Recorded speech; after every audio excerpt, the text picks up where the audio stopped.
Sayote, gulay ng mahirap, superfood ng may alam, health benefits, tips, and surprising facts.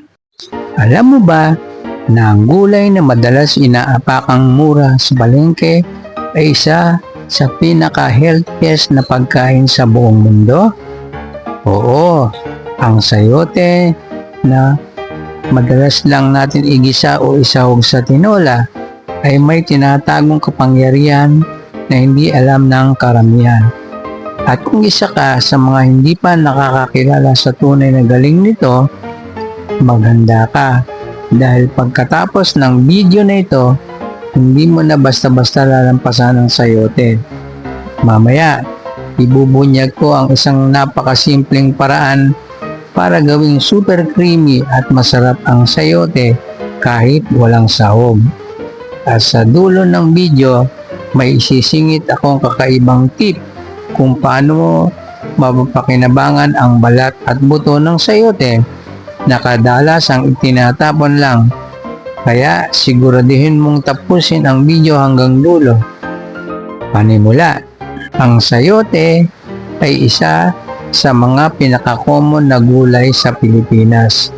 Madaling hanapin, mura, at halos laging laman ng mga karinderya, pero habang para sa iba ay gulay ng mahirap, sa mga nutrisyonista at doktor, ito ay isang hidden gem.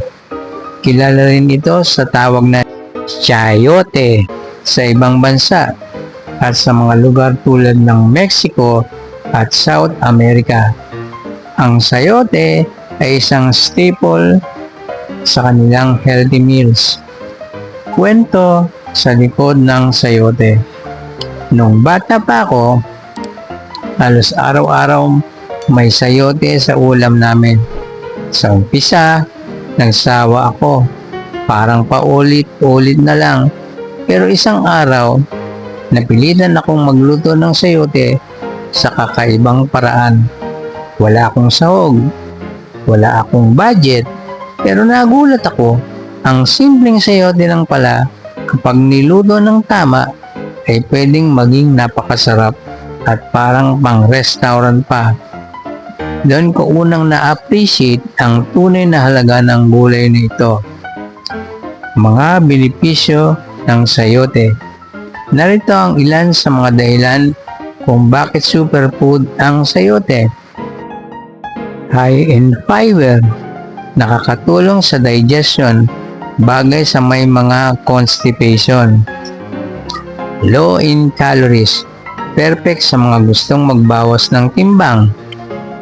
Rich in vitamin C, pampalakas ng immune system. May antioxidants, pang-iwas sa mga chronic disease gaya ng cancer at diabetes. Good for the heart. May potassium na tumutulong sa blood pressure control. Pampaganda ng balat. May mga nutrients ito na nakakabawas ng acne at skin dryness.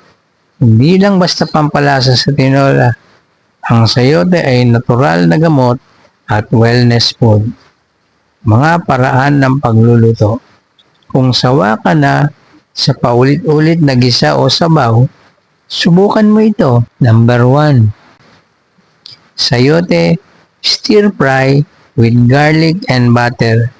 Simple, pero creamy ang lasa. Number 2. Sayote with gata and malunggay. Parang laing pero mas magaan. Number 3. Sayote chips. Iprito ng manipis para maging healthy snack. Number 4. Stuffed sayote. Lagyan ng giniling at cheese sa loob. I-bake pang ulam o merienda. Number 5. Sayote smoothie. Yes! Pwedeng gawing smoothie.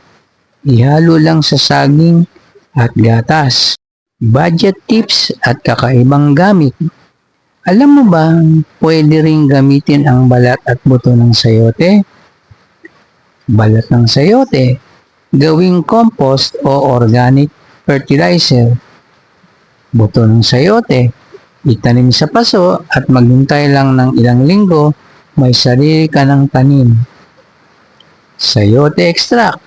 Ginagamit ng iba bilang panglunas sa minor skin irritation. Kung may taniman ka sa bakuran, subukan mong itanim ang buto. Baka makatipid ka sa susunod na buwan. Ending with revelation. At ito na nga ang sikreto para maging malinamnam ang sayote.